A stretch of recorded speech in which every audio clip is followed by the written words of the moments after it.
तुम जिस समय पैदा हुए हो दुनिया का सबसे सुंदर समय। तुम जिस जगह पैदा हुए हो दुनिया की सबसे अच्छी जगह है। तुम जो काम कर रहे हो ये दुनिया का सबसे अच्छा काम है। पहले लोगों ने क्या किया था ये भूल जाओ। मेरे से भी लोग कहते थे, मैं जब आया कवि सम्मेलनों में आज से 30 साल पहले, तो मेरी एक दोस्त थी, कवित्री थी, कविता पढ़ती थी ग्वालियर की। तो मैं गीत भी सुनाता था और हंसाता भी था लोगों को। तो एक जगह है मैयर, जहां सरस्वती देवी का मंदिर है मध्य प्रदेश में। वहां के कवि सम्मेलन में हम लोग थे और मैयर की मां के सीढ़ियां चढ़ रहे थे दर्शन करने के लिए। तो वो लड़की मुझसे बोली कि कुमार तू कंफ्यूज आदमी है। मैंने कहा कैसे? बोले तू तय नहीं कर पा रहा है कि तुझे क्या बनना है। उस समय कवि सम्मेलनों के 2 सुपरस्टार पोइट थे जो सबसे बड़े स्टार थे। मैंने कहा मैं तेरी बात नहीं समझा। बोली तू तय तो कर कि तुझे सुरेंद्र शर्मा बनना है कि गोपाल दास नीरज बनना है। मैंने कहा ये तो दोनों बन गए, सुरेंद्र शर्मा बन गया, गोपाल दास नीरज बन गए, तो बन गए। बोले तुझे क्या बनना है? मैंने कहा मुझे कुमार विश्वास बनना है।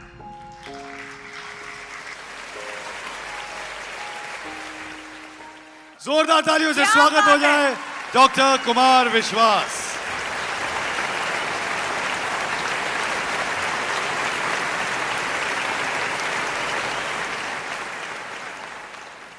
आज इस हॉल में आप देश के सबसे महत्वपूर्ण शहरों में से एक है गुड़गांव, और उसके सबसे खूबसूरत क्षेत्रों में से ये है जहां आप बैठे हो।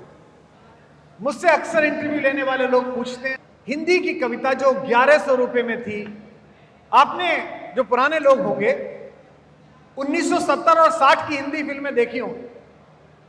1960 की और 70 की हिंदी फिल्मों में जो हीरो होता था, राजेंद्र कुमार हो, धर्मेंद्र हो, एक शायर उनका दोस्त होता था महमूद, जॉनी वाकर। वो गरीब आदमी होता था और उसका एक ही काम होता था कि वो सबको शायरी सुनाना चाहता था और कोई उसकी शायरी सुनना नहीं चाहता था। जब मैंने सन 2000 में ये काम शुरू किया कि मुझे सार्वजनिक रूप से कविताएं सुनानी है, तो मैंने उस दिन तय किया कि अब शायर चप्पल में नहीं घूमेगा, अब शायर तांगे में नहीं चलेगा, रिक्शे में नहीं चलेगा, अब शायर मर्सिडीज एस क्लास में चलेगा, चार्टर में चलेगा। और अगर लोगों का दूसरे का गाया हुआ दर्द बिक सकता है तो मेरी जी हुई आत्मा का दर्द महंगा बेचा जाएगा, ये मैंने तय किया होगा। तात्पर्य यह है कि अगर आप तय कर लें कि आपको अपने आप को कैसे प्लेस करना है। मकान तो सब बना रहे हैं, फ्लैट तो सब बना रहे हैं, अलग अलग समूह के कई बिल्डर तो ये सामने बैठे हैं, लेकिन आप अपने प्रोडक्ट के बारे में तय कर लें, बनाने वाले आप और बेचने वाले जो पीछे बैठे हैं, कि हमारे बीच का सामंजस्य क्या है। और एक बात और ध्यान रखना, ये जो आगे बैठे हैं सोफे वाले, इनको ये बात पता चलेगी, आप लोग भगवान करे जल्दी जान जाओ, इस देश में 1 करोड़ रुपए महीने कमाना बहुत मुश्किल काम है। घुटने लग जाते हैं साहब। मैं गुजरा हूं इससे, इसलिए मुझे पता है, आप सब तो गुजरे हैं ही। बहुत मुश्किल काम है। 1 लाख रुपए कमाना, 2 लाख रुपए कमाना, 5 लाख रुपए कमाना ज्यादा मुश्किल काम नहीं है। 1 करोड़ रुपए कमाना और नियमित रूप से कमाना मुश्किल काम है। लेकिन जब 15-20 करोड़ रुपए साल कमाने लगो, उससे 300 करोड़ के बिजनेस करना कोई कठिन काम नहीं है। 2 अच्छे चार्टर्ड अकाउंटेंट रखो, 1 अच्छा एमबीए मैनेजर रखो, 2 साल के अंदर आप 300 करोड़ के टर्नओवर के आदमी हो जाते हैं। क्या काम चल रहा है साहब? इस साल कंपनी का टर्नओवर कितना रहा? 300 करोड़, 400 करोड़, उसमें अपने 10 करोड़ ही हैं, बाकी सब ऐसे ही चल रहा है। अब उस 300 करोड़ के बाद आदमी की जद्दोजहद शुरू होती है। कभी पैर, कभी चादर, कभी चादर, कभी पैर। प्रोजेक्ट जब आता है, जमीनें ली जाती हैं, इन्वेस्टमेंट होता है, तो चादर छोटी लगती है। प्रोजेक्ट जब बिकना शुरू हो जाता है तो चादर बड़ी लगती है। ऐसा लगता है कि अब तो मैं अमेरिका में काट दूं प्लॉट, यहां तो क्या रख रहा है भाई। इसी कश्मकश में 40-45 होने के बाद एक दिन शाम के खाने पे यहां थोड़ा दर्द होता है। शुरू में लगता है कि गैस हो गई, फिर दोस्त कहता है कि दिखा लो डॉक्टर को। तो डॉक्टर बताते हैं कि 2-3 नाली में कचरा जमा हो गया है। अब तेल छोड़ना पड़ेगा, चिंता छोड़नी पड़ेगी, स्ट्रेस छोड़ना पड़ेगा। यहां 50 आते आते जीवन में धर्म उतरना प्रारंभ होता है। फिर आप बच्चों से कहना शुरू करते हैं, बेटा हमने तो कर लिया, अब तो तुम लोग देखो आगे क्या हो सकता है। ये जो थकान है, सोच की थकान है, ये एक ही काम से दूर हो सकती है। उसे आज जीवन में उतार लोगे तो मैं दावा करता हूं कि आप थकान में नहीं आओगे। क्योंकि मैं इस हॉल में खड़ा होकर इसलिए कह रहा हूं कि मैं पिछले 35 साल से काम कर रहा हूं। 17 वर्ष की आयु में मैंने पहला कवि सम्मेलन पढ़ा था। आज मैं 54वें वर्ष में काम कर रहा हूं। खड़े होते समय उतनी ही एनर्जी रहती है जितनी आज से 34 साल पहले पहले कवि सम्मेलन में थी, आज भी उतनी है। और कोई नुकसान होने पर उदासी नहीं होती। मेरे 6, 7, 8 साल का कितना नुकसान हुआ है तुमसे बेहतर तो कोई जानता नहीं। लेकिन मेरा चेहरा देख लो और जो उस मलाई का फायदा चाट गए उनका चेहरा देख लो। मेरी प्रसन्नता देख लो और उनके दुख देख लो। मेरे सोशल मीडिया के नीचे तारीफें और आशीर्वाद देख लो और उनके सोशल मीडिया के नीचे गाली देख लो। सूत्र देकर जा रहा हूं, जिसकी मस्ती जिंदा है उसकी हस्ती जिंदा है।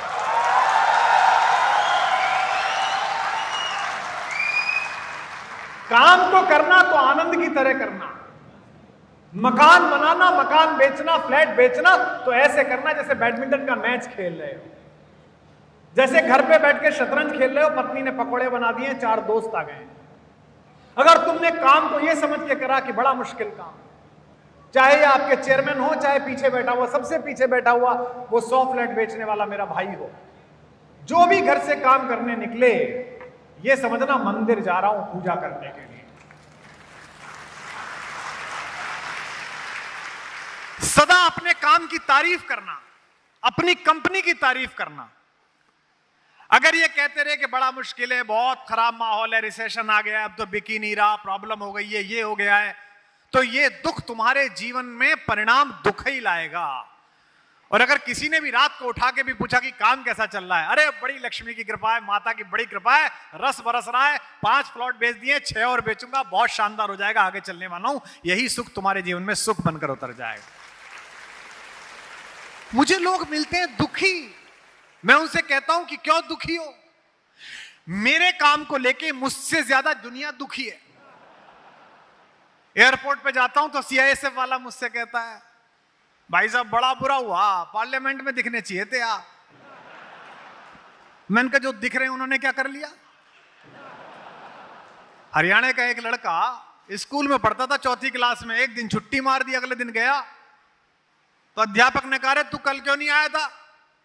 बोले गुरुजी कल मन नहीं था। अरे बोले कल भी आना चाहिए था। बोले हाँ गुरुजी नहीं आ पाया था। अरे बोले तुझे कल आना चाहिए था। लड़के को आया गुस्सा, बोले जो कल आए थे उन्हें कौन कलेक्टर बना लिया था ना? अरे आज पढ़ लूंगा। इतने दुखी लोग हैं। अब मैं कहता हूं जो चला गया, जो नहीं मिला, जिसकी संभावनाएं थी, जो हो सकता था, उसे गिनने के बजाय मैं गिनूं कि मुझे मिला क्या। पता नहीं लोग दुखी क्यों हैं। तुम जिस समय पैदा हुए हो दुनिया का सबसे सुंदर समय, तुम जिस जगह पैदा हुए हो दुनिया की सबसे अच्छी जगह है, तुम जो काम कर रहे हो ये दुनिया का सबसे अच्छा काम है। पहले लोगों ने क्या किया था ये भूल जाओ। मेरे से भी लोग कहते थे, मैं जब आया कवि सम्मेलनों में आज से 30 साल पहले, तो मेरी एक दोस्त थी, कवित्री थी, कविता पढ़ती थी ग्वालियर की, तो मैं गीत भी सुनाता था और हंसाता भी था लोगों को। तो एक जगह है मैयर, जहां सरस्वती देवी का मंदिर है मध्य प्रदेश में, वहां के कवि सम्मेलन में हम लोग थे और मैयर की मां के सीढ़ियां चढ़ रहे थे दर्शन करने के लिए। तो वो लड़की मुझसे बोली कि कुमार तू कंफ्यूज आदमी है। मैंने कहा कैसे? बोले तू तय नहीं कर पा रहा है कि तुझे क्या बनना है। उस समय कवि सम्मेलनों के 2 सुपरस्टार पोइट थे जो सबसे बड़े स्टार थे। मैंने कहा मैं तेरी बात नहीं समझा।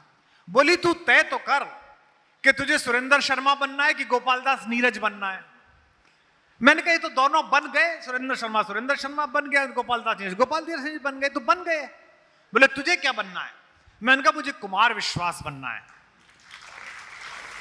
आज तो आपने ताली बजाई, लेकिन उसने मुझसे यह पूछा था ये क्या होता है कुमार विश्वास? एक ब्रांड तो तय करना पड़ेगा। आज वो मिलती है तो मुझसे कहती है कि हिंदुस्तान का हर कवि लगभग कुमार विश्वास बनने की कोशिश करता है, और जो भी कवि मुझसे पूछता है कि मैं आप जैसा बनना चाहता हूं, मैं उससे कहता हूं मेरे जैसा मत बन, मैं बन चुका, तू अपने जैसा बन, जो तू है। तो जितने लोग इस हॉल में बैठे हैं वो सब मॉडल हैं आने वाले कल के लिए, अगर खुद पर काम करना शुरू कर दें। जिन्होंने दुनिया में बड़ा काम करा है उनमें क्या सुरखाब के पर लगे हैं, उन्होंने क्या महत्वपूर्ण काम करा है। इस देश में जितने सबसे बड़े लोग हुए हैं पिछले कुछ समय में, उनकी जीवन जाके देखिए। मेरा सौभाग्य है कि मैं उनमें से कुछ लोगों के साथ मैंने जीवन का कुछ पल बिताया है।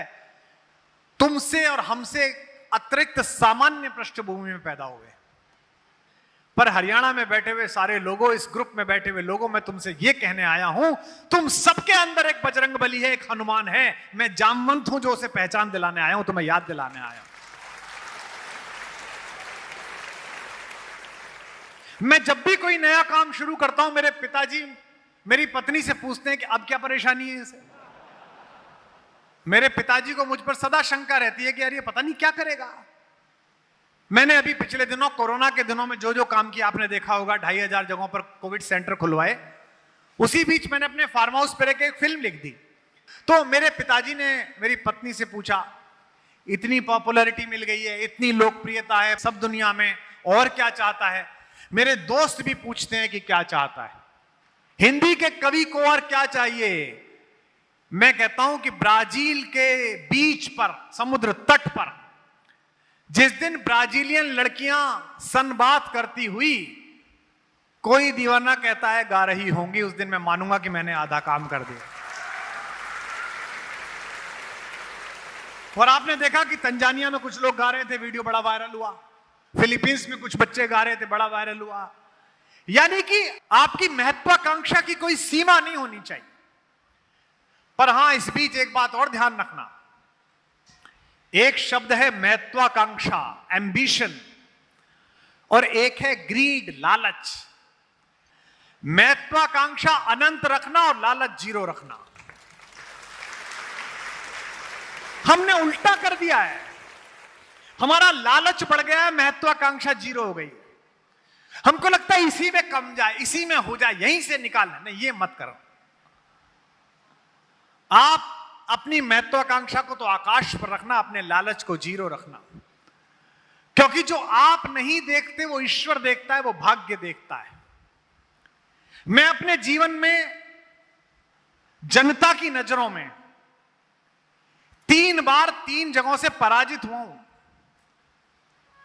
और 2 बार जब पराजित हुआ, 3 बार जब पराजित हुआ, तीनों बार उन पराजयों ने मुझे ज्यादा बड़ी चीजें दिलाई। इसलिए अगर कोई नुकसान हो जाए आप लोगों, कोई प्रोजेक्ट फेल हो जाए, किसी में आपकी रिकवरी कम आए, तो यह समझना कि भगवान आपको किसी बड़ी चुनौती के लिए तैयार कर रहा है। दोस्तों, चाहे आगे आपके चेयरमैन बैठे हो, चाहे पीछे आपके यहां का सामान्य कर्मचारी बैठा हो, चाहे मेरी व्यवस्था में लगे हुए साथी जो मुझे लेके आए वो बैठे हो, एक बात ध्यान रखना, कितने भी बड़े पद के हो और कितने भी बड़े ज्ञान के हो, जिस संस्थान में काम कर रहे हो उससे बड़े नहीं हो। अगर उससे बड़े बनने की कोशिश की तो संस्थान छोटा रह जाएगा और तुम समाप्त हो जाओगे। प्रधानमंत्री कल परसों बाहर से बोल के लौटे हैं, तो प्रधानमंत्री के कुछ निंदक उनकी मजाक उड़ा रहे हैं। मेरा कहना है कि देश में आप उनके खिलाफ चुनाव लड़िए, देश में आप उनके खिलाफ प्रचार करिए, खूब एक दूसरे से तू मैं करिए, वो करते ही हो, मेरे कहने से क्या रोकोगे। लेकिन जब प्रधानमंत्री बाहर जाता है तो वो किसी पार्टी का नेता नहीं होता, वो 140 करोड़ लोगों का प्रतिनिधि होता है। उसके साथ जो व्यवहार होता है वो भारत के कारण होता है। और प्रधानमंत्री को भी इस अहंकार में नहीं रहना चाहिए कि वो सोचें कि मेरे कारण ऐसा हो रहा है। ऐसा नहीं है। 140 करोड़ लोगों ने अपना विश्व भर में जाकर अपना पराक्रम सिद्ध किया, उस पराक्रम के प्रतिनिधि होने के कारण आपका सम्मान हो रहा है।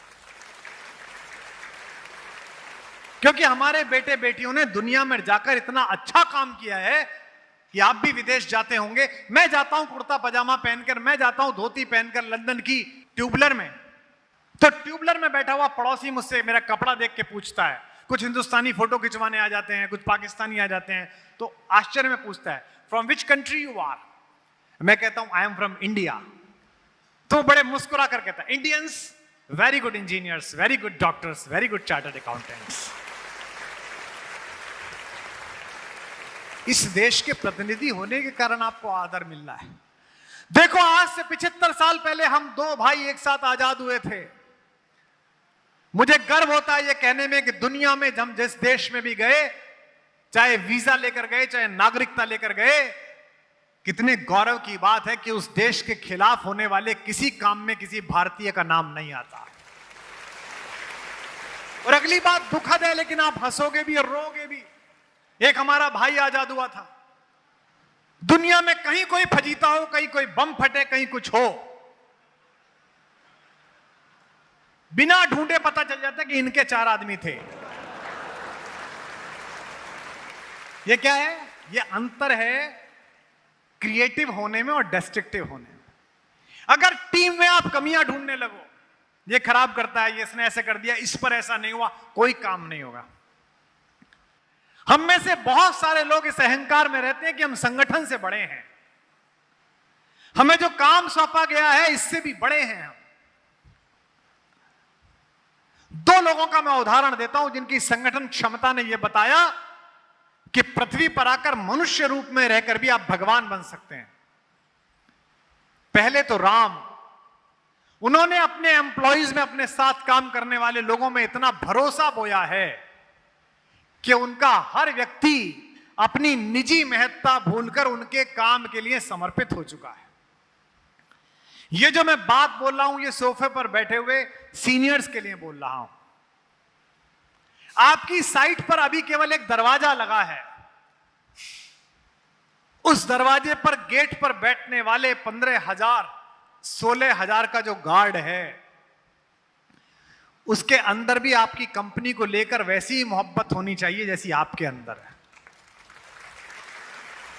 और ये कहने से नहीं होगी बॉस, ये जिस दिन आप उसके कंधे पर हाथ रखकर उसका हालचाल पूछ लोगे, उस दिन वो मानेगा कि सेठ की कंपनी नहीं है, मेरी भी कंपनी है, मेरा भी काम है। अब एक टीम, भरोसा करना, जिसको जो काम सौंप दिया, सौंपने वाला उस पर भरोसा करे और करने वाला उसे ऐसा करे कि मुझे करके ही देना है। सबसे बड़े टीम बिल्डिंग का काम मैं देखता हूं, एक 15 साल का लड़का है ब्रज में, इंद्र ने बारिश कर दी, इतनी ज्यादा बारिश हो गई कि पूरा ब्रजमंडल डूबने लगा। उस 15 साल के युवक ने अपने साथ के सारे युवकों को इकट्ठा किया और ब्रजमंडल की अकेली पहाड़ी के ऊपर डिजास्टर मैनेजमेंट का एक ऐसा उदाहरण प्रस्तुत किया कि पूरा ब्रज वहां चौमासे में 5 महीने जाकर बैठ गया, पानी को उतरना पड़ा और इंद्र को हारना पड़ा। इस कहानी का मतलब क्या है? इस कहानी का मतलब है इंद्र माने राजा। अगर राजा भी अहंकार में हो और आप सामान्य लड़के भी हो, अगर एक दूसरे के साथ हाथ से हाथ बांध लिया तो दुनिया के हर एक राजा को पराजित होना पड़ेगा और आपकी विजय सुनिश्चित हो जाएगी। ये जो टीम स्पिरिट है भगवान कृष्ण की, तो अगर टीम स्पिरिट आप में रही तो आप विश्व विजेता बन जाओगे। क्रिकेट देखते हो? देखते हो भाई, क्रिकेट देखते ही हो। सौरभ गांगुली से पहले हिंदुस्तान की टीम में वर्ल्ड का नंबर 1 बैट्समैन होता था, वर्ल्ड का नंबर 1 बॉलर होता था, वर्ल्ड का नंबर 1 विकेट कीपर होता था, और हम वर्ल्ड कप में लीग में हार जाते थे क्योंकि लोग बाग अपने पर्सनल कामों के लिए खेलते थे। लोग बाग खेलते थे स्कोर कितना हो रहा है। सौरभ गांगुली पहले कप्तान आए जिन्होंने कहा कि कोई भी हो, टीम के साथ खेलना पड़ेगा। थोड़ी सी मेहनत कपिल देव जी ने भी की थी, उस समय भी कुछ लोग अपना ही खेलते थे। टीम ने साथ खेलना शुरू किया तो हम विश्व कप भी जीतने लगे, एशिया कप भी जीतने लगे, चैंपियंस भी जीतने लगे। आज चाहे राजनीति हो, चाहे समाज का कोई क्षेत्र हो, बिना टीम के होगा नहीं। और यह शास्त्र कह गया है, संगे शक्ति कलयुगे। कलयुग में आपकी रिलेशनशिप की, आपकी एसोसिएशन की शक्ति हो। तुमको 50 साल बाद तुम्हारा पोता कैसे देखे? लोग मुझसे कहते हैं कि आप इतना सच क्यों बोलते हो? प्रधानमंत्री आपके प्रशंसक हैं, फिर भी आप सरकार की आलोचना कर देते हो। इतना सच क्यों बोलते हो? मैं इसलिए बोलता हूं कि आने वाले कल में आज जो मैं बोल रहा हूं ये डिकोड हो जाएगा। साइंस पढ़ी होगी कुछ लोगों ने। साइंस में एक नियम है, E=mc²। हालांकि ये पहले हमारे शास्त्र में था। ऊर्जा न पैदा की जा सकती है, न नष्ट की जा सकती है, वो केवल रूपांतरित की जा सकती है। यानी कि जो भी पृथ्वी पर बोला गया है वो एनर्जी है, वो कहीं ना कहीं तो पड़ी होगी आसमान में कॉस्मिक रेज के साथ। और अमेरिका इस पर काम कर रहा है 20 साल से। आवाजें सुनी गई हैं, उन आवाजों को साथ मिलाने का क्रम जारी है। मैं रहूं या ना रहूं, मेरे रहते या मेरे बाद, आपके रहते आपके बाद, ये सारी आवाजें डिकोड हो जाएंगी। जो छोटे बच्चे यहां सुन रहे हैं 20 के आसपास के, वो अपने जीवन में भगवान श्री कृष्ण का गीता ज्ञान उनकी आवाज में सुन पाएंगे। ये तय बात है। साइंस पहुंच चुकी है, यहां तक आने ही वाली है। शुरू में अलग अलग अक्षर मिलेंगे, बाद में जोड़े जाएंगे, फिर एक सिचुएशन आ जाएगी, फिर कोई आपका छोटा सा मोबाइल नुमा कोई चीज आ जाएगी कि डाला सॉफ्टवेयर और पकड़ लिया। उस समय पूछा जाएगा कि कौन सच बोल रहा था। क्या सचमुच ऐसा कहा था कृष्ण ने? क्या सचमुच ऐसा कहा था गांधी ने? और फिर इतिहास नए सिरे से लिखा जाएगा। जो आज इतिहास के हीरो हैं, हो सकता है वो विलेन बन जाएं, और जो विलेन है वो हीरो बन जाएं। मैं रोज सच इसलिए बोलता हूं कि 200 साल बाद जब मेरी बात डिकोड करके सुनी जाए तो मेरे वंश में पैदा होने वाला 5 पीढ़ी बाद का बच्चा कहे कि हमारे खानदान में ये आदमी था, ये सच बोलता था, सच्चाई के साथ था, इसने ये बात बोली। तो आज आप जो कुछ भी काम कर रहे हो, ये 100 साल बाद आपकी पीढ़ियां आपसे बात करेंगी, आपके बारे में चर्चा करेंगी। तो आप ये लोग तो सुधारो, परलोक भी सुधारो। किसी को पता नहीं है मरने के बाद कहां जाना है। एक ही बात पता है कि आप यहां रहने हो। जितने लोग चिंतित हैं, मुझको लंदन में एक सज्जन मिले, हमारे एक मित्र हैं, वो मिले मुझसे बोले कि कहते में भी शर्म आ रही है, आपसे एक बात पूछनी है। मौत से बचने की क्या तरकीब है, आप बताइए। पैसा कमा लिया है, चार्टर प्लेन ले लिए हैं, दुनिया भर में महल बना लिए हैं, लेकिन मन कर रहा है कि 85 साल 185 साल हो जाए। मैंने उनसे कहा आपकी छोड़िए, ये तो रावण की नहीं हुई, किसी की नहीं हुई, अकबर की नहीं हुई। एक तरकीब है। बोले क्या? मैंने वो तरकीब उन्हें बताई, आपको बता रहा हूं, आपको ठीक लगे तो बताना। मौत से बचने की एक तरकीब है। मौत से बचने की एक तरकीब है, दूसरों की सोच में जिंदा रहो। अगर आपका पड़पोता कोई अच्छा काम करते हुए यह कहता है कि बाबा ऐसा कहते थे, जब जब वो अच्छा काम कर रहा है तब तब बाबा जिंदा हैं। अगर आपकी बेटी की बेटी की बेटी ये कहती है कि हमारी परनानी ऐसा कहती थी, आप जा चुकी हैं, आपका हीरा जा चुका है, आपका सोना जा चुका है, आपकी बनारस से आई 3-3 लाख की साड़ियां खत्म हो चुकी हैं, लेकिन आपका संस्कार जिंदा है।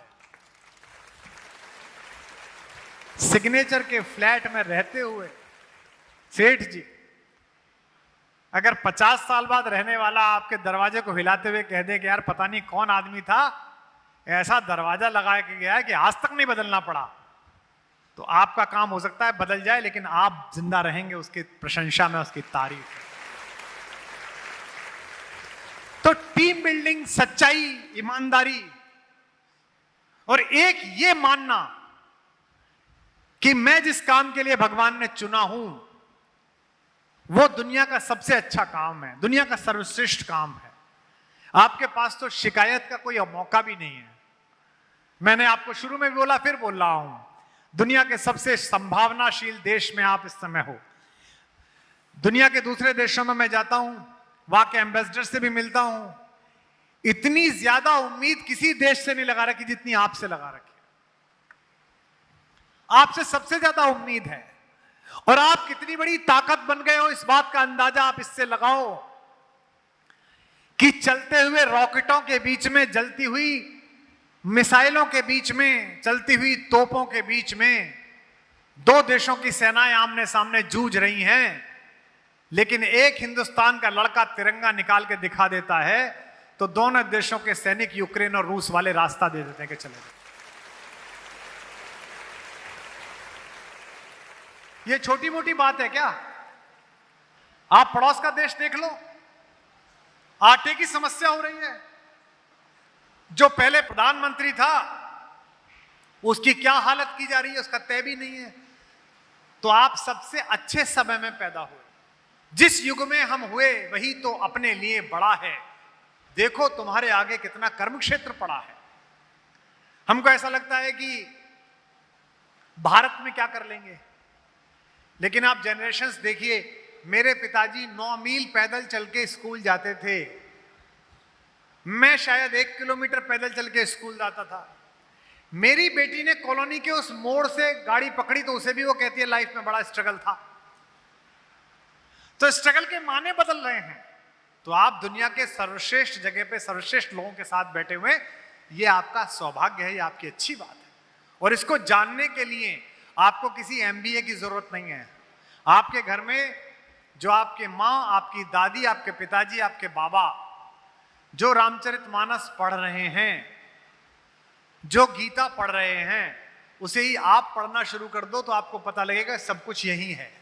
अगर आप श्रम करेंगे, सच्चाई के साथ काम करेंगे, मेहनत के साथ काम करेंगे, अगर सत्य के साथ काम करेंगे, तो हो सकता है कि समय लग जाए लेकिन न्याय आपके साथ होगा। बस आपको धैर्य नहीं छोड़ना है।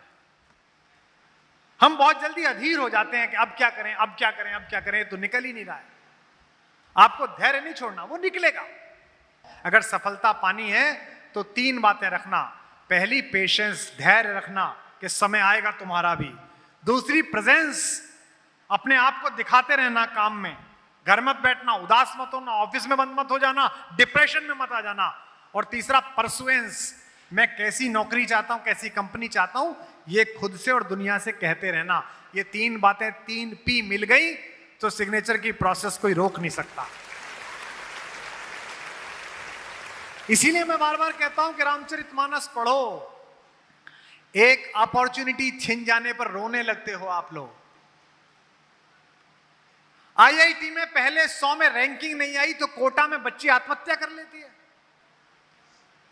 बताइए, पार्षद का टिकट नहीं मिला तो जहर पी लेता है आदमी। कितना मूर्खतापूर्ण काम है ये। हमने तो करवा के देखा है। एक जरासी असफलता में आत्महत्या। और सोचिए कि जिस युवक को 16 वर्ष की उम्र में पूरी दुनिया का शासन मिलना था, शहनाई बज रही थी, पूरी अयोध्या में प्रकाश कर दिया गया था, लाइटिंग कर दी गई थी, पूरी दुनिया से अतिथि बुला दिए गए थे, राष्ट्राध्यक्ष आ गए थे, और अचानक शहनाई बंद हो गई और पिताजी ने अंधेरे कक्ष में बुलाकर कहा कि बेटा, तेरा राज्याभिषेक नहीं होगा, तुझे जंगल जाना पड़ेगा, अब ये महल और ये शासन भरत को मिलेगा। उस एक व्यक्ति ने अगर उस दिन अपने पिता का विरोध किया होता और कहा होता ऐसे कैसे चल जाएगी, ये क्या गुंडागर्दी है, हक मेरा बनता है, मैं तो कोर्ट जाऊंगा, वो कुछ भी होते, राम ना हो पाते। और ये पंक्ति सुनकर बताइएगा, यहां बैठे हुए लोगों, मैं अक्सर लोगों से बोलता हूं, आपको कई बार ऐसी साइट पर काम मिलेगा, ऐसी जगह काम मिलेगा जहां चुनौतियां, जहां जंगल है। आप कहोगे गुड़गांव ही देता सेठ, कहां भेज दिया मुझे, कहां का सामान बनाने भेज दिया, कहां का बेचने भेज दिया। राम जब तक अयोध्या में थे तब तक केवल युवराज राम कहलाए, और जब जंगल जंगल भटक कर 14 साल बाद लौटे तो भगवान राम कहलाए।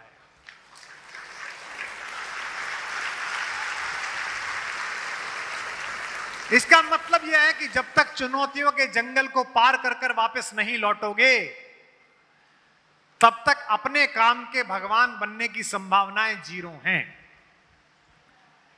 मैंने आपसे जब बातचीत शुरू की तो पहला वाक्य मैंने ये बोला कि मैं 35 साल से मंच पे हूं। तो भाई साहब 35 साल बोलने में तो आधा सेकंड लगा, 1 सेकंड में वाक्य खत्म हो गया। कितने साल से मंच पर हो जी? 35, खत्म। पर 35 साल 35 ही थे। सब में 365 दिन थे, सब में 365 रात थी, और सब में 365 तरीके की चुनौतियां थी। उतना ही समय लगा, उतना ही संघर्ष लगा, उतने ही आंसू लगे। जो कविताएं मैंने आंसू बरसाते हुए लिखी थी, वो मैंने मुस्कुराते हुए सुनाई और खिलखिलाते हुए उनसे पैसा और शोहरत कमाई। एक समय आता है जब आपके ऐब, आपकी गलतियां भी लोगों में आपके हीरोइक स्टेटमेंट बन जाते हैं। अमिताभ बच्चन पर बात करते हुए क्या कहते हैं? पहली 11 फिल्में फ्लॉप हो गई थी। अमिताभ जी कहते हैं मेरी पहली 11 फिल्में फ्लॉप हो गई थी। क्यों? क्योंकि 11 फिल्में फ्लॉप होने के बाद उन्होंने 12वीं फिल्म जंजीर पाने के लिए मेहनत बंद नहीं करी। अगर 11वीं फिल्म में उनके मन में आ जाता अब बेकार है, मुझसे नहीं होगा, चलो इलाहाबाद वापस, तो वो केमिस्ट थे कंपनी में, कलकत्ता की कंपनी में, आज की डेट में भी पैरासीटामोल बेच रहे होते हैं। अमिताभ बच्चन ना होते। मराठी के एक प्रोफेसर साहब का लड़का जो मराठी में एक कॉलेज में पढ़ाते थे बंबई में, वो 10वीं क्लास में फेल हो गया। क्यों? क्योंकि क्रिकेट खेलता था। और पिता ने कहा फेल कैसे हो गए बेटे? बोले जी पढ़ाई से ज्यादा क्रिकेट में ध्यान है। पिताजी ने उसको एकेडमी ज्वाइन करा दी। उस समय के सबसे अच्छे टीचर आचरेकर साहब का स्टूडेंट बना दिया। आज आप जाइएगा महाराष्ट्र, मराठी में 10वीं क्लास में एक किताब है हमारे आदर्श, मराठी भाषा में, उसमें 8वें नंबर पर उसी 10वीं फेल लड़के का फोटो छपके उसके बारे में लिखा हुआ है, नाम है सचिन रमेश तेंदुलकर।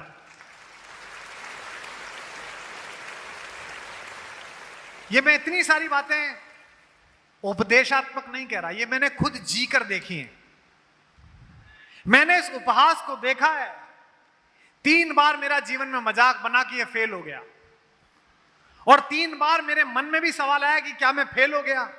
और मैंने हर बार ये सोचा कि इस असफलता में भगवान ने कोई बड़ी चुनौती और कोई बड़ी सफलता स्वीकार कर रखी है, और वो मेरा प्रतीक्षा कर रहे हैं। और जो लोग मुझे जानते हैं, जो सोशल मीडिया से जानते हैं, टीवी से जानते हैं, वो जानेंगे। पहली, इंजीनियर ना बन पाना। मैं इंजीनियर नहीं बन पाया। 117 रुपए का फॉर्म भरा था मैंने आईआईटी में, और आईआईटी में मैं 23 नंबर से सेलेक्ट नहीं हुआ। मेरे पिताजी ने कम से कम 3 बार मेरी मां के सामने कहा 117 रुपए लगा दिए। मैं फेल हुआ, नहीं हो पाया। पहली असफलता, उसने मुझे साहित्य की तरफ प्रेरित किया। दूसरी असफलता, प्रेम किया, और लगा कि ये प्रेम जो है सफल हो जाएगा। सफल मतलब उस समय मैं यही समझता था कि सफलता माने विवाह, पता नहीं था। तब भी मुझे लगा कि दुनिया लुट गई, सब खत्म हो गया। लेकिन मेरी कविताओं में जो सेंसिबिलिटी आई, जो उनमें रोमांटिक फ्लेवर आया, वो सिर्फ उस असफलता के कारण आया। 2010 से लेकर 2018 तक देश में एक आंदोलन खड़ा करने के लिए दिन रात की मेहनत करी। नौकरी छोड़ दी विश्वविद्यालय की, कहा कि देश बदल देंगे। हम तो आगे नारा लगाते चले गए देश बदल देंगे। जो पीछे 2 चल रहे थे वो खुद ही बदल गए। मुझे बहुत सारे नेता मिलते हैं जो चुपचाप कहते हैं एक दूसरे के कान में कि असफल हो गया। और आज इस हॉल में मैं आपके भविष्य की तो कह रहा हूं, अपने भविष्य की भी कह रहा हूं। अभी कहने लगे हैं, 10 साल बाद फिर कहेंगे कि भगवान की बड़ी कृपा रही कि कुमार विश्वास बाहर हो गया, देश के लिए इतना बड़ा काम कर दिया, समाज के लिए इतना बड़ा काम कर दिया। करना ही है। अगर कोई चीज असफल हो जाए, कोई प्रोजेक्ट असफल हो जाए, तुमसे कोई काम ना हो पाए, तो समझना कि पूरे मन से कोशिश नहीं हुई और भगवान ने इससे बड़े काम के लिए तुम्हें सुरक्षित रखा है। अब उसकी तैयारी करनी है। इस हॉल में बैठे हुए सारे लोगों, मुझसे वादा करो कि आज आप अपने इस स्थापना दिवस पर इकट्ठे हुए हो, आज के सही 5 साल बाद जो स्थापना दिवस होगा, जहां टर्नओवर आज खड़ा है, इसके कम से कम 50 गुना से कम हुआ तो आप अपराधी हो, और ज्यादा हुआ तो मैं विजेता हूं। हमारी विजय तब है क्योंकि एक स्थिति के बाद इस पैसे का इन्हें तो कुछ करना नहीं, तुम्हें भी नहीं करना। 10-12 सब जानते हैं। पहले लगता था कि साहब वो घड़ी विदेश से ले आओ, चप्पल विदेश से ले आओ, अब कुछ नहीं है। अब तो 10-12 करोड़ कमाओ, वही जीवन जियोगे तो 10,000 करोड़ जीने वाला जी रहा है। सोने का बिस्कुट थोड़ी खाओगे, और बल्कि जिस पे नहीं है वो ज्यादा अच्छा खा रहा है। जिस पे है उससे पूछो, आलू मत खा, चीनी मत खा, है ये मत पी, कोलेस्ट्रॉल ऊपर है कि नीचे है, शुगर हो गई कि ये हो गई। रोटी में भी सीधी रोटी नहीं खाई जा रही, इसमें चना मिला ले, सोयाबीन मिला ले, ओट मिला ले, बाजरा मिला ले, 8 तरह के अनाज पीस के खाए जा रहे हैं। इसका मतलब अपने लिए तो नहीं जी रहे हो। किसके लिए जी रहे हो? जो इस कंपनी में काम करने वाले 5,000-10,000 लोग हैं, उनके लिए जी रहे हो। अपना तो हो चुका। सोफे पर बैठे हुए लोगों, तुम्हें जो कमाना था तुमने कमा लिया, अब यहां से आगे भगवान का काम कर रहे हो। इसलिए जिस आत्मा के साथ केदारनाथ में जाके माथा झुकाते हो ना, उसी आत्मा के साथ अपने केबिन में बैठकर इस कंपनी के लिए काम करना। यही सोच के काम करना कि भगवान के काम के लिए आया हूं। यह देश सरकारों से नहीं बना, यह देश नेताओं और पार्टियों से नहीं बना, यह देश मेरे और आपके जैसे लोगों ने बनाया। इसे मैं कहता हूं एकात्म पराक्रम। हमने अकेले ने पराक्रम किया। कोई मराठी के प्रोफेसर का लड़का बल्लेबाज बन गया, कोई ओमान के पेट्रोल पंप पर पेट्रोल भरने वाला एक गुजराती आया, वो धीरूभाई अंबानी बन गया। कोई बड़नगर स्टेशन पे अपने बाप की चाय के कप पकड़ाने वाला लड़का देश का प्रधानमंत्री बन गया। कोई मठ में सुबह दोपहर शाम गोरख मंदिर में पूजा करने वाला एक योगी प्रदेश का मुख्यमंत्री बन गया। संघ की शाखा लगाने वाला एक प्रचारक आपके हरियाणा का मुख्यमंत्री बन गया। एक सामान्य अध्यापक का 5वां बच्चा कवि कुमार विश्वास बन गया। ये सब सरकारों की योजनाओं के काम नहीं थे, अकेले एक आदमी ने मेहनत की। उन्होंने नोएडा में खड़ा कर दिया, उन्होंने गुड़गांव में खड़ा कर दिया। पूरा भारत पड़ा हुआ है। देश के सारे सी कैटेगरी के शहर ए होना चाह रहे हैं। पूरा कंट्री प्रतीक्षा कर रहा है। कोई जगह छोटी बची ही नहीं है। हर शहर में नेटफ्लिक्स है, हर शहर में बड़ी गाड़ियां हैं, हर शहर में 5G पहुंच गया है, हर शहर में इनके साथ जो व्यसन होते हैं वो भी पहुंच गए हैं, और लोगों की घर में रहने की जो शौक है वो बढ़ गया। जितना एक अच्छा मकान नोएडा में ये बैठे हैं बनाने में, जो कि मैंने बनाया इसलिए बताया, नोएडा में अच्छा मकान बनाने में जितने पैसे एक रायचंद लेता है, रायचंद जानते हो? रायचंद आर्किटेक्ट, वो रायचंद है। वो बताता है कि इधर से ऐसा होना चाहिए, इधर से ऐसा होना चाहिए। उसका अपना एक्सीलेंस है, उसकी अपनी कारीगरी है। वो एकदम सही बताता है। खुद में कभी नहीं बनाना चाहिए, उसी के काम से बनाना चाहिए। क्योंकि पहले तो आदमी ऐसे ही बना लेता था, बाथरूम निकाल दे, खराब बनता था घर। जितने पैसे एक बनाने की राय देने वाला आर्किटेक्ट लेता है, उतने में आज से 10 साल पहले पूरा मकान बनता था। अगर आपको अच्छा घर बनाना है 10-20 हजार स्क्वायर फीट का, तो उसमें जितने पैसे आर्किटेक्ट आपसे लीगल ले लेता है, वेंडर से ना भी ले तो भी उतने पैसे में घर बन जाता था। यानी कि लोगों की अफोर्डेबिलिटी बढ़ गई है। लोग तेजी से लोअर मिडिल क्लास से मिडिल क्लास में आ रहे हैं, और मिडिल क्लास से अपर क्लास में आ रहे हैं, अपर से हायर अपर क्लास में जा रहे हैं, और हायर अपर क्लास में फिर लोन लेके विदेश भाग रहे हैं। ये पूरा सिस्टम है। किस संस्कार और परिवेश से हिंदुस्तान के लोग निकले थे, और इन बड़ी राजनीति में बैठे हुए लोगों ने, इन बड़े जिसे कहते हैं व्यसनी लोगों ने, लालची लोगों ने देश का मानक बदल दिया साहब। गांव में बूढ़ा मरता था, गरीब बूढ़ा 80 साल की उम्र में, बड़े बेटे को कान के पास बुला के फुसफुसाते हुए कहता था, 15 रुपए महेंद्र के भैया उसके दे दियो। बोलता था 30 रुपए बागपत वाले फूफा जी के उनके दे देना। फल वो ये चाहता था कि किसी का एक पैसा लेकर मैं मर ना जाऊं। मुझे कहते हुए इस बात पर रोमांच हो रहा है, मैं भावुक हो रहा हूं। हम इस संस्कृति से चले थे जहां मरने वाला बूढ़ा भी बुढ़िया भी कह के जाती थी, बुढ़िया कह के जाती थी बहुओं से कि लाली तेरी मौसी की जो बहू है उससे मैंने एक बार साड़ी ले ली थी, वो मेरे साथ चली आई थी, उसकी साड़ी वापस कर दियो। ये हमने संस्कार बनाया था। और आज जो जितना ज्यादा पैसा मार ले सरकार का, वो उतना ज्यादा महान, वो उतना ज्यादा अच्छा। तो ये जो वायरस है, चरित्र का वायरस, ये जो नुकसान करेगा ये कोरोना भी नहीं कर सकता। क्यों? क्योंकि कोरोना तो शरीर को ही मारता था, ये तो आत्मा को मार देता है। ये जो लालच आया है कि जो तिरंगा लेकर चले थे वो दारू की बोतल लेकर मिले, ये क्यों आया है? सोचो आप, इसमें ऐसा क्यों आया होगा? मैं तो बचपन से साथ हूं, क्योंकि बचपन में इनको ईमानदार बनाने में, इनकी परवरिश में कोई कमी रह गई होगी। माताजी मंच पे आई, मैं आपको बताता हूं, मैं जब छोटा था माताजी, तो मैं एक अंग्रेजी स्कूल में पढ़ता था। हमारे कस्बे में पहली बार अंग्रेजी स्कूल खुला। अंग्रेजी स्कूल मतलब good morning madam, good evening madam, है ना। घर पे आके बच्चा शटअप बोलने लगे तो अंग्रेजी स्कूल में पढ़ रहा है। हाँ, पहले सब टाट पट्टी वाले में पढ़ते थे, हम पहले अंग्रेजी स्कूल में भेजे गए।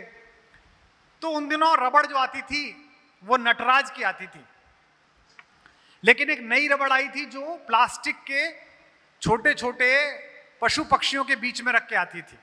देखी होगी शायद कुछ लोगों ने, गैंडे के बीच में, हाथी के बीच में, जिराफ के बीच में। मेरे को वो रबड़ बड़ी पसंद थी, तो मैंने अपनी माँ से कहा कि दूसरी क्लास में था मैं, कि मुझे रबड़ दिला दो। 5 भाई बहन, 2 बुआ रहती थी घर पे, एक चाचा पढ़ता था, एक तनख्वाह, कम में काम चलाना होता था। तो मेरी माँ ने कहा नहीं ये बहुत महंगी है। 2 रुपए की थी वो रबड़, और नटराज की रबड़ 15 पैसे की आती थी। उन्होंने कहा इसी से काम चलाओ, मिटाना ही तो है। नहीं मिली। 2-3 दिन बाद मैंने मेरी ही डेस्क पर बैठने वाले एक लड़के की रबड़ चुरा ली और मैं उसे घर ले आया। शाम को होमवर्क के लिए बैठा तो रबड़ दिखाई दी, हाथी के बीच में रबड़। तो मेरी माँ ने मुझसे पूछा ये क्या है? तो जब आप चोरी करते हैं तो फिर बहाना ढूंढते हैं, एक अपराध करिए तो दूसरा फिर करिए। मैंने कहा वो लॉन में पड़ी हुई थी। मैंने कई बच्चों से पूछी, किसी की थी नहीं तो मैं ले आया। वो चुप हो गई। रात को जब मैं उनके पास सोने गया, मैं उन्हीं के पास सोता था, सबसे छोटा था, लाडला था। तो उन्होंने मुझसे कहा उठाओ अपना सामान, बड़े वाले भाई के कमरे में जाके सो। मैं रुआंसा हो गया, छोटा बच्चा 7-8 साल का, 6 साल का रहूंगा। मैंने कहा क्यों? उन्होंने कहा वो जो रबड़ जिसकी लेके आया है ना, कल उसकी रबड़ वापस दे आना, फिर मेरे पास आके सोना। अगले दिन मैं गया, वो बच्चा जहां बैठा हुआ था मैंने वहां रबड़ गिरा दी और मैंने उससे कहा कि अरे अंकुर तेरी रबड़ गिर गई। उसने कहा अरे मैं तो कल से ही ढूंढ रहा था इसे। तब मैं वहां वापस सो पाया। अगर उस दिन उस रबड़ को मेरी माँ ने कहा होता कि बहुत अच्छा, अब इसे स्कूल मत ले जाना, पता ना चले किसकी है, तो मैं भी वहीं विश्राम कर रहा होता जहां मेरे साथ बचपन में पढ़ा हुआ एक आदमी विश्राम कर रहा है, कृष्ण जन्म स्थान में। मैं भी वहीं आ रहा हूं। पर मुझे 1.5 साल उस सरकार को चलाते समय भी पता था कि मैं इसका मालिक नहीं हूं, मैं इसका कस्टोडियन हूं। इस कंपनी में काम करते समय इसके चेयरमैन और इसके कार्यकर्ताओं के बीच एक भाव रहना चाहिए कि हम इसके मालिक नहीं हैं, हम इसके कस्टोडियन हैं, हम मुनीम हैं, सेठ नहीं हैं। दुनिया का सबसे शक्तिशाली राजवंश मेवाड़, वहां के महाराणा भी राजा नहीं लिखते, दीवान लिखते हैं, दीवान। वो कहते हैं राजा तो, मालिक तो एकलिंग भगवान है, हम उसके मुनीम हैं कि इतनी जमीन दी है, इतना लगान आया, इतने खर्चे में हो गया, इतने यहां चला गया, इतने वहां चला गया। तो यहां बैठे हुए लोगों, पिछले 1.5-पौने-2 घंटे में मैंने जो बात बताई उनका हल केवल तभी निकल सकता है जब आने वाले कल में इस देश का जो नया सपना, इस देश की सरकार, प्रधानमंत्री, पूरे देश के सारी पार्टियों के लोग, सिद्धहस्त लोग, धार्मिक लोग, सामाजिक लोग देख रहे हैं, उस सपने में अगर थोड़े से ख्वाब आपने भी जोड़ दिए, तभी आप हिंदुस्तानी कहना के लायक हो जाओगे, भारतवासी कहलाने के लायक।